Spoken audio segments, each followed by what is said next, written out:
있는데 그 의원님께서는 사실 도이치모터스 주가 조작 의혹 사건과 관련해서 직접 수사를 하셨던 분이기 때문에 이 사건에 대한 처리 여부도 사실은 상당히 귀추가 주목되고 있습니다.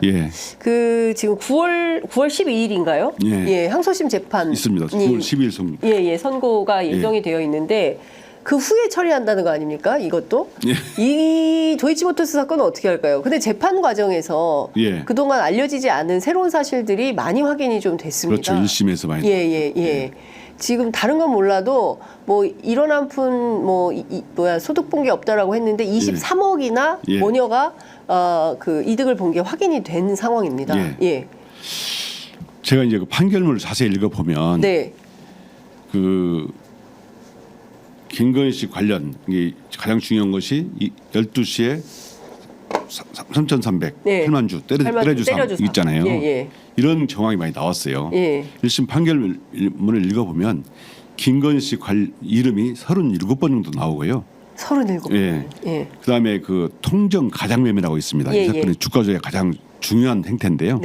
여기에 102건이 나오는데 48건이 김건희 씨 관련 계좌에서 나왔어요. 47건. 48건. 48건. 무려 47%죠. 이렇게 나왔기 때문에 이 1심 판결문을 읽어보면 판사가 마치 김건희 씨는 기소 안 했냐.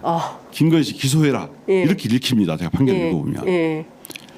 검찰에서는 이제 흔히 이게 1심 판결이 나왔을 때 바로 수사를 하는 게 맞다고 봐요. 아니면 그전에도 김건희 씨가 그래서 기소해야 된다고 생각했는데 맞다고 보는데 1심 판결 후에도 수사를 않고 제가 들어보니까 항소심 결론 나온 후에 수사 여부를 결정하겠습니다. 이런 얘기가 들리더라고요. 검찰이 이제 흔히 수사를 애매할 때 이제 1심도 애매하고 2심도 애매할 때 그럼 사실심 판단을 받은 후에 수사 여부를 결정했다 이런 경우가 꽤 있습니다. 근데 이 사건은 1심 판결에서 그 정도 얘기를 해줬다면 당연히 수사 착수해 봤죠. 근데 수사에 착수가 그 출장 조사 해가지고 했다는 거 아닙니까? 그러니까요. 이게 한 사람의 피의자를 두 가지 건으로 조사하고 하나는 보고하고 하나는 보고 못하고 이게 좀 너무 자기적이에요. 그러니까 총장에게 너무 자기적이고 근데 이게 그러니까 참 그 어떤 측면에서는 저희 같은 기자들도 취재하면서 야 이게 정치권이 이렇게 무기력할 수 있나? 누가 보더라도 명백하게 문제가 있는 사안인데 누가 보더라도 자본시장 질서를 교란한 혐의가 분명해 보이는데 아니거든? 이렇게 이제 우기고 있는 거 아니겠습니까? 그러면 법이 뭡니까? 법의 잣대로 심판을 해줘야 되는 거 아니겠습니까? 그러라고 검찰이 있는 거죠. 그러라고 검찰이 있고 그러라고 법원이 있는 거고 이런 건데 억울한 일이 있을 때 해소해주는 공간이 바로 법원 검찰인 것인데 맞습니다. 더 억울해져요. 더 억울해서 살겠습니까 이거? 제가 검찰에 있을 때는 윤석열 정권이 들어서기 전까만 해도 검사들이 검찰 개혁 또 정치적 사건에 대해서 정치권이 뭐라고 그러면 정가의 보도처럼 쓰는 말이 있었습니다. 정치적 중립, 정치적 독립. 요즘 정치적 중립, 독립 말씀 들어보셨습니까? 못 들어봤습니다. 이제 검찰총장 출신이 대통령이 직행하다 보니까 대통령이 인사권, 징계권을 다 가지고 있잖아요. 그러다 보니까 일치화된 거예요. 이 검찰 정권이라고 하잖아요. 지금 야당에서는 검찰 독재 정권이라고 하잖아요. 그렇습니다. 이 상황에서는 정말 이 정치적 중립이 독립이란 말을 할 수가 없어요. 사법에서 제일 중요한 게 독립이잖아요. 그렇습니다. 중립이잖아요. 이런 말을 하지를 못하고 있잖아요. 우리 대한민국 사법이 죽었습니까? 완전히 사법이 죽었습니다. 검찰이 죽었습니다. 검찰이 죽었다. 검찰 사망 선고에 난리 났다. 아니 그러니까 검찰 내부에서도 이건 아니다라고 하면 이 프로스에 누군가는 좀 글을 올려서 우리 검찰 이렇게 하면 명예를 지킬 수가 없습니다. 한 명이라도 나와야 되는 거 아닙니까? 그러니까요. 제 말씀이 그 말씀입니다. 과거에 얼마나 많은 글을 올렸습니까? 그 윤석열 총장 시절에. 아니 최근만 봐더라도 이 김건희 씨 조사에 관해서 전혀 일화 한마디도 못하는 검사들. 그러다가 자기들 탄핵이 현실화되니까. 그러니까 그것만 방구석 여포처럼 말이죠. 위용담 심지어 어떤 표현까지 나왔냐면 국회의원들이 탄핵의 권한을 남용해서 예. 검사들의 직권 행사를 방해했다. 예. 이렇게 주장하는 수 있더라고요. 야. 그러니까 진짜 그 제가 보기에는 검찰의 이런 행태에 대해서 예. 모든 국민들이 납득하거나 잘했다 하기가 굉장히 어려운 상황인 것 같다라는 생각이 좀 듭니다. 네.